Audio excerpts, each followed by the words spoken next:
नमस्कार. सनई चौघडे ह्या मालिकेमध्ये आपल्याला आज पाहायला मिळत आहे, इथे पोलीस स्टेशनमध्ये ज्या मुलीने केस केली आहे त्या मुलीला बोलवलेलं गेलं असतं. वकीलही इथे आपले जयचे आलेले असतात. आता ह्या सगळ्या केसची जी डिटेल आहे ते आपल्या सर्वांना माहितीच आहे. सायलीने जी केस केली आहे ह्या जयवरती ती एकदम स्पष्ट आहे. आता तोच जाब इथे लिहून घेण्यासाठी त्या मुलीला बोलवण्यात आलेलं असतं आणि ती तिच्या मतावर अजूनही ठाम आहे की नाही म्हणून इन्स्पेक्टर साहेब तिला प्रश्न विचारत असतात. तर ती म्हणते, हो, मी अजूनही माझ्या मतावर ठाम आहे. माझ्यावर जी गोष्ट घडली माझ्याबाबत ती फार चुकीची होती आणि त्या गोष्टीसाठी मला न्याय हवा आहे आणि मी माझा न्याय मिळवूनच राहील, असं स्पष्ट मत तिचं ती सांगते. इथे जयचे वकील म्हणतात की माघार तुम्हाला घ्यायची असेल काही सेटिंग वगैरे तर तुम्ही बोलू शकतात. तर ती चक्क नकार देते, मला माघार घ्यायचीच नाही. इथे आता शर्वरी मात्र संतापते, माघार तू घेऊ पण नको, कारण तू एक नंबरची खोटारडी मुलगी. तू काय आरोप लावला होता जय सरांवरती की जय सर तुझ्याशी कसे बोलायचे कसे वागायचे, आणि तू 30 तारखेची जी कंप्लेंट केली ना की जय सरांनी तुझ्यावरती अतिप्रसंग केला ह्या तारखेला, तर इथे बघ CCTV फुटेज, टायमिंग आहे 30 तारखेची आणि वेळ पण तिथे दिलेली आहे 10-10:30 वाजेची. जी वेळ आणि जी डेट तू सांगते ना तारीख, ती दोन्हीही ह्या मोबाईलच्या स्क्रीनवरती तुला दिसतच असेल. याचा अर्थ तू खोटं बोलत आहे आणि हे स्पष्टच आहे. ज्या तारखेची तू केस दिली आहे तीच चुकलेली आहे. त्याच्यामुळे तू आता खोटं बोलते हे स्पष्ट झालेलं आहे आणि आता तू तुझा कबुलीत जबाब इथे दिला तरी चालेल की तू खोटारडी आहे. आणि ही जी केस आहे तू जय सरांना लावलेली ती मी तर झोपेतसुद्धा मान्य करणार नाही आणि मी तर कधीही तुझ्या विरोधात किंवा जयच्या बाजूने मी साक्ष देईल. पोलीस म्हणतात की तुम्हाला कळतं आहे का, तुम्ही जेव्हा साक्ष द्याल ना 30 तारखेच्या रात्रीला, तुम्ही रात्रभर त्याच्यासोबत होतात तर लोक तुम्हाला काय म्हणतील. तर इथे आपली शर्वरी म्हणते, मी घाबरत नाही, मी भीत नाही. आम्ही ना रात्रीच्या वेळेला काम करत होतो, मला भरपूर उशीर झाला आणि जय सरांच्या लक्षात आलं की त्यांनी मला जे काम सांगितले ते काम करण्यासाठी मी अजूनही ऑफिसमध्ये आहे आणि आमच्या ऑफिसची त्याच्यानंतर आम्ही निघणार तेव्हाच लाईट गेल्यानंतर इलेक्ट्रॉनिक दरवाजे असल्याकारणाने ते दरवाजे उघडलेच नाही आणि आम्ही दोघंही तिथेच अडकलेलं राहिलो. आणि सकाळी मग मॅक म्हणून जे आहे ना आमच्या इथे कामाला, ते आले आणि त्यांनी आम्हाला सकाळी ग्रीट केलेलं. तर आता इथे तिची स्पष्ट वक्तव्य तिने मांडलेली आहे. इथे ती मुलगी आहे ना सायली, ती म्हणते की शर्वरी तू खोटं बोलती आहेस, तुझा काय हेतू आहे, तुझे काही प्रेमसंबंध आहे का जयसोबत. तर इथे तोंड सांभाळून बोलायचं असं म्हणत शर्वरी सायलीला सुनवू लागते की तू एक नंबरची खोटारडी, वरतून तू माझ्यावरच आरोप लावते, तुला लाज नाही वाटत. जेव्हा महिलेच्या बाजूने एखादा कायदा असतो ना, तर तोच कायदा जेव्हा महिला तिच्या कामासाठी वापरते तर त्या पुरुषाच्या बाजूने सुद्धा कायदा असतो. आणि आता तुझ्यावरती तर मी अशी सांगते की इतकी कडक केस करा की तुला जेलची 2-4 वर्ष तरी हवा खायलाच भेटेल. असं बोलल्यानंतर आता ती मुलगी घाबरते. शर्वरीचा जो रोख आहे, जो रुबाब आहे, तो पाहिल्यानंतर तिला घाबरायला होतं. कुणाची मदत घ्यावी असा विचार करत ती 2 मिनटं मी आले असं म्हणून कॉल करायला बाहेर जाते. बाहेर गेल्यानंतर घाबरलेली असलेली ही जी सायली आहे ना, ती कॉल करू लागते इथे या समयराला ती सांगू लागते की इथे माझ्या विरोधात पुरावे आणले, त्या रात्रीला शर्वरी आणि जय सर एकत्र होते, ह्या गोष्टीचे पुरावे आणले, आता मी चांगलीच अडकले, आता काय करू, मी तुझं नाव सांगून टाकू का. इथे घाबरते बरं का समयरा. अरे बापरे, माझं नाव, मूर्ख, माझं नाव कशाला सांगते, तुला आत्तापर्यंत जितके पैसे दिले ना त्याच्यात 3 पट पैसे देईल. आता तू केस मागे घ्यायचं नाटक कर, काहीही कारण सांग, तुला जमेल ते सांग, केस मागे घे आणि माझं नाव इथे येता कामा नये. आणि आता इथे सायली म्हणते, मी केस मागे घेऊ आणि मग माझ्यावर काही गुन्हा दाखल वगैरे झाला तर मी काय करू, तर तू काहीही कर, मला काही सांगू नको, असं समयरा इथे म्हणते. कारण मी तुला आधीही पैसे दिले आणि अजूनही पैसे देईल.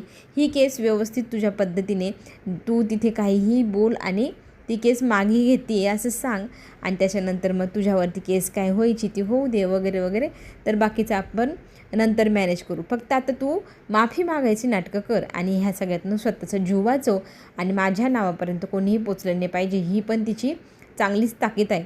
तर आता सायली तिच्या म्हणण्यानुसार पोलिसांसमोर जाते आणि त्यांना सांगू लागते की सर, मला माझी केस मागे घ्यायची. मग ते म्हणतात, का मागे का घ्यायची, खरं बोलतायत ना तुम्ही. तर ती म्हणते, नाही, मला मागे घ्यायची मला भीती वाटते, कारण मी चुकीचं आहे आणि मी खोटं बोलली. तर तू चुकीची आहेस हे तू मान्य केलेस, खोटं का बोलली त्याचं कारण आम्हाला कळू शकेल का. तर आता इथे आपण पाहतोय ही जी सायली आहे ना, ती सांगू लागलेली की माझ्या घरात जरा पैशाची चणचण होती, माझे वडील आजारी आहे आणि त्यांच्या इलाजासाठी पण मला पैसे हवे होते. घर चालवायचं, हे गोळ्या औषधं दवाखाना सगळं पाहायचं, हे माझ्याच्याने ॲडजस्टच होत नव्हतं पगारामध्ये. त्याच्यासाठी मी आता असं ठरवलं होतं की जय सरांना मुद्दामच आपल्या जाळ्यात ओढायचं, त्यांच्यावर खोटे आरोप लावायचे, त्यांच्याकडे आपल्याला हवी तेवढी रक्कम आपण त्यांना सोडवण्यासाठी मागून घ्यायची. हाच माझा हेतू होता. असं म्हणत त्यांच्या सगळ्यांसमोर ती माफीही मागते की मला माफ करा, मी हे सगळं मुद्दाम केलं. आपला जो गौतम आहे ना, एक तर तापलेल्या डोक्याचा, त्यात जयच्या दादाच्या बाजूने काही झगडले म्हटल्यावर तर आणखीनच संतापतो. तर तो म्हणतो ह्या मुलीला मला असं वाटतं एक काना खाली लावून द्यावा, तरी ते आकाश त्याला थांबवतो, असं काहीही करायचं नाही. शर्वरी मात्र म्हणते की शेम ऑन यू, एक बाई असून ह्या असं वागताना तुला लाजसुद्धा वाटलेली नाही. इन्स्पेक्टर साहेब म्हणतात की मग आता तुम्ही जे काय आम्हाला बोलून दाखवलं ना, ते तिकडे जाऊन हवालदारांजवळ जरा लेखी लिहून द्या, नामा हा हवाच, आणि केसही मागे घ्यायची. आता ह्या सगळ्या प्रोसेसला थोडीशी वेळ लागणार आहे. तर आपला गौतम शर्वरीला म्हणू लागतो की तू ना आता घरी गेली तरी चालेल, भरपूर वेळ तू इथे थांबली आहे. आकाशला तो सांगतो की तुम्ही दोघंजणं जा, मी सगळी प्रोसेस करतो, दादाला घरी घेऊन जातो. मग आकाश शर्वरीला घरी सोडवायला जातो आणि गौतम हा जयला घरी घेऊन येणार असतो. इकडे मात्र गौतमच्या टेन्शनमध्ये असते. काय झाले, कसं झाले, काही कळेना. कोणी फोनही उचलत नाही. तिला बिचारीला टेन्शन आलेलं असतं आणि मग ती सतत कुणाला फोन लावताना आपल्याला पाहायला मिळते. आणि त्याच वेळेला काय झालं, दरवाजा वाजला आणि आता आला आहे जय, घरी आला आहे. तर आपण इथे पाहतोय जय घरी आल्यानंतर त्याची आई त्याची काळजी घेते. त्याला म्हणू लागते की बाळा तू बरा आहेस ना, काय झालं मग तिकडे केसचं काय झालेलं, मला पूर्ण डिटेल्स सांगतोस का तू. आता जय टेन्शनमध्ये, एकतर इतका मोठा अपमान झाला आहे आणि कशामुळे तर बाईमुळे. इतके दिवस तो बाईपासून दूर राहण्याचा इतका प्रयत्न ह्याच कारणाने करत होता की बायका नेहमीच काही ना काही प्रॉब्लेम क्रिएट करतात, म्हणून त्याला एकही बाई ऑफिसमध्ये किंवा आजूबाजूला नको होती. तर तो काहीच बोलत नाही, तो स्तब्ध उभा असतो, त्याच्या चेहऱ्यावरचं टेन्शन दिसत असतं. तर आजी आता इथे सांगते जयला की तू जाऊन आराम कर. तो गेल्यानंतर मग गौतम सगळी घडलेली हकीकत सांगू लागतो, काय काय घडलं, कसं कसं घडलं, एवढं सगळं कसं घडलं आणि कोणी केलं आहे अजून तर कळलं नाही. पण सायली मात्र म्हणते की मी हे पैशासाठी केलं आहे आणि सायलीने स्वतःचा दोष मान्य केला आहे. आता हे सगळं ऐकल्यानंतर आता आजी म्हणते की तुम्ही सगळेजण आता आराम करा, सगळ्यांना भरपूर त्रास झालेला आहे, सगळेजण टेन्शनमध्ये असतात आणि हे एवढं टेन्शन झालं, एवढंच बस झालं, आता फक्त आराम करा, काहीही कोणी विचार करू नका, असं आजीने सांगितल्यानंतर सगळेजण आपापल्या खोलीत आरामाला जातात. आणि आता मात्र आपली जी तेजस्विनी ती मात्र आता मुळापर्यंत खोडापर्यंत जाण्याचा प्रयत्न करणार, कारण तिला जोपर्यंत समजत नाही ना हे कोणी केलं आहे तोपर्यंत ती काही चैनीची काय म्हणते श्वास घेणार नाही.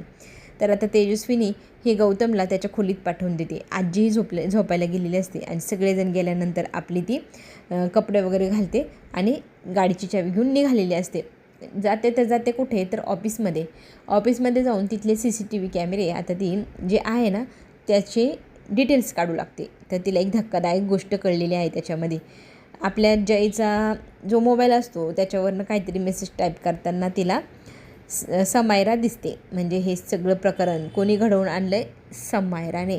पोलिसांना जमलं नाही, शर्वरीला जमलं नाही, ती गोष्ट इथं आपल्या तेजस्विनी आईने करून दाखवली. एक आईलाच माहिती मुलाला कसा न्याय द्यायचा.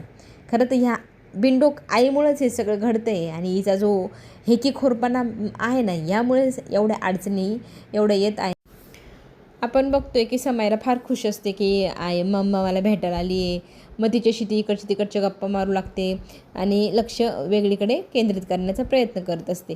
मात्र आता इथे आपण पाहतोय समायराच्या कानाखाली सनसनीत वाजवलेली आहे तेजस्विनीने आणि मग ती विचारू लागते काय झालं, तू मला का मारते. तेव्हा तेजस्विनी सांगू लागते, मूर्ख मुली तू काय करून ठेवलं हे तुझ्या लक्षात येतं आहे का. माझ्या मुलाची ह्या बिझनेसमॅनची इतकी मोठी बदनामी तुझ्यामुळे झाली, तुझ्या एका बिंडोक चालीमुळे.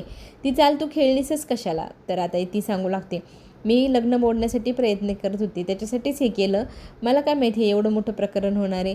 तर नसलेली अक्कल वापरायची नाही असं म्हणत तेजस्विनी समायराला चांगलाच चोप देते आणि तिने केलेल्या गोष्टीची तिला शिक्षाही आता इथे मिळणार आहे. समायरावरती फार संतापलेली इथे तेजस्विनी आहे, कारण इतका मोठा मूर्खपणा ह्या बिंडोक मुलीने केला आहे, तोही कशासाठी, एकदम फालतू करण्यासाठी.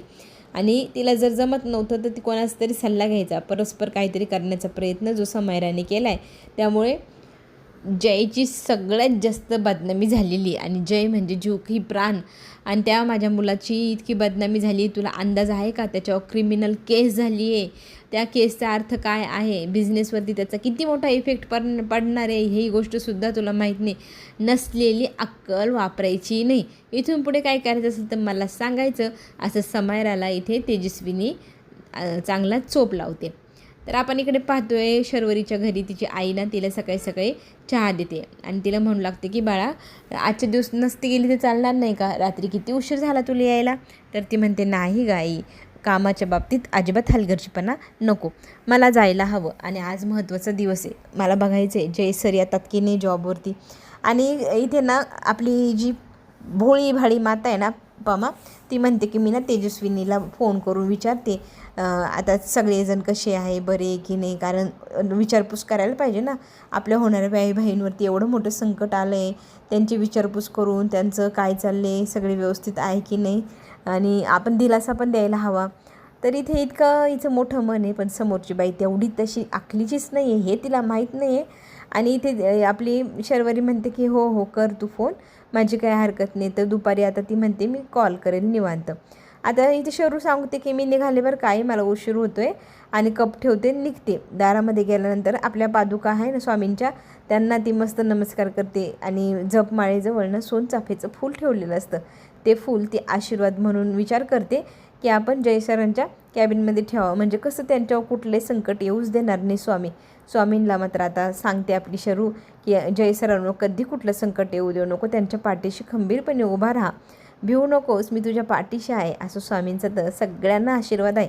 खरंच स्वामीची जी लीला आहे ती आपल्याला माहितीच आहे, त्याचा आस्वाद पण आपण घेतो आहे. त्यांच्या छत्रीछायेतच आपण इतके दिवसापासून सुखी आहोत. आता इकडे आपल्याला पाहायला मिळते की तेजस्विनी जेव्हा न्यूज चॅनल बघते ना, न्यूज चॅनलवरती आलेली बातमी की इतके दिवसभर जी केस चालली जयची, ती केस खोटी होती. त्या मुलीने, सायलीने केस मागे घेतली. बिचाऱ्या एवढ्या मोठ्या बिझनेसमॅनवरती इतका मोठा आरोप लावताना काहीच कसं वाटलं नाही त्या मुलीला. त्या मुलीने हे सगळं म्हणे पैशासाठी केले. बघा, हे जे आता न्यूज चॅनलवाले आहे ना, ते किती बोलण्यामध्ये माहीर आहे. कालपर्यंत हे जे म्हणत होते की बिझनेसमॅन असून जय खानोलकर कसा आहे आणि काय आहे ना, अमुक आहे धमुक आहे, आणि आज जेव्हा न्यूज चॅनल पुन्हा लावतोय तेच न्यूज रिपोर्टर्स सांगतात की बिचारे जय खानोलकरने ना त्यांच्यावरती चुकीचा आरोप लावला, त्यांना फसवण्याचा, अडकवण्याचा प्रयत्न इथे त्या मुलीने केला वगैरे पैशासाठी. चला, हे झाले दोन टोकं न्यूज चॅनलचे. पण आपला इथं दुखावलेला असा जय आपल्याला पाहायला मिळणार आहे. त्याचं मन इतकं दुखावलेलं आहे, तो कोणासमोर व्यक्तही करत नाही.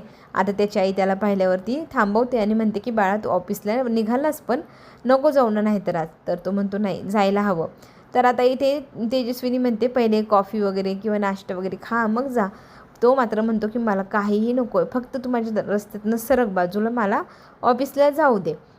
तेजस्विनी मात्र त्याचं मन चांगलं राहावं, काहीतरी खावा थोडंसं असं तिला वाटत असतं, तर इथे तो ऐकत नसतो. तर आपली आजी आहे ना, ते आपल्या नातवाला सांगते की बाळा 2 घास काहीतरी खाय, ते जर खायचं नसेल तर ॲटलिस्ट ज्यूस तरी पे आणि रिकाम्या पोटी घराच्या बाहेर पडू नये, माझं ऐकशील ना. मग तो थांबतो आणि मग खाली बसतो. आता बसल्यानंतर मग आता गेलेली असती बिंदू ज्यूस आणण्यासाठी. तर आपण इकडे पाहू शकतो की आपली जी तेजस्विनी आहे ती बोलत बसलेली असते आपल्या जयसोबत. तर जयला ती सांगू लागते की बाळा तू ना जास्त विचार कशाचा करू नको, आणि ह्या ज्या बायकांपासून तू इतके दिवस झाले दूर राहण्याचा जो तू निर्णय घेतलेला होता ना, तो खरंच बरोबर होता. मीच मूर्ख आहे आणि मला असं वाटायचं ह्या सगळ्या गोष्टी तू म्हणशील तसं न करता थोडे चेंजेस करावं, म्हणून मी बायका ठेवण्यासाठी तुला इथे ऑफिसमध्ये परवानगी दिली. आणि तू जे म्हणायचं ना तेच तुझं ऐकायला पाहिजे होतं. बायका म्हणजे डोक्याला ताप असतो, आणि काही मुली तर पाहिलं ना कशा असतात, पैशासाठी त्यांनी काय काय केले. तर आता इथे जयला सांगते तेजस्विनी की तू घेतलेला निर्णय बरोबर होता. तर बायका जितक्या स्टाफ आहे ना आपल्या ह्या ऑफिसमधल्या त्यांना सगळ्यांना काढून दिलं तरी चालेल. आता शर्वरी ह्या सगळ्यांचा विरोध करताना आपल्याला पाहायला मिळणार आहे. कारण ऑफिसमध्ये आपला जय गेलेला असतो, त्याच्या स्वागतासाठी ऑफिसमधले सगळेजण फुलगुच्छ घेऊन उभे असतात आणि त्यांना पाहून तो म्हणतो की मी काही इथे मोठा तीर मारून आलो आहे का, माझ्यासाठी तुम्ही फुलगुच्छ घेऊन इथे आला आहेत, मला यातलं काही नको, फेका तिकडे. तर आता इथे त्याचा जो तापलेला ताव आहे तो पाहून सगळेजण घाबरलेले असतात आणि सगळ्या लेडीजला इथे तो अनाऊन्स करतो की आजपासून तुम्हाला सगळ्यांना कामावरून काढून टाकण्यात आलेलं आहे. ह्या गोष्टीचा विरोध शर्वरी करते आणि म्हणते की का आम्ही का जायचं बाहेर, आम्ही जाणार नाही, आम्ही काही चुकलेलोच नाही तर का आम्ही नोकरी सोडायची. आता शर्वरीचा हात धरून हा जो काय म्हणतात बॉस आहे ना जय, तो काय करतो आहे की तेजस्वी आपल्या शर्वरीला ऑफिसच्या बाहेर काढून देतो आणि सांगतो की आजपासून तुम्ही कोणीही कामावर यायचं नाही, इथून निघून जायचं. चला तर मग पुढे जो काही ट्विस्ट येणार आहे आणि कसं आंदोलन आपली ही शर्वरी करून बसते ऑफिससमोर तेही आपल्याला पाहायला मिळणार आहे. चॅनलला नक्की लाईक करा, सबस्क्राईब करायला विसरू नका, म्हणजे पुढे येणारे नवनवीन व्हिडिओ तुमच्यापर्यंत लवकरच पोहोचतील. कमेंटमध्ये नक्की सांगा कशी वाटली सिरियल. आपण आत्ता घेऊया छोटीशी विश्रांती, मग पुन्हा भेटूया पुढील भागामध्ये. धन्यवाद.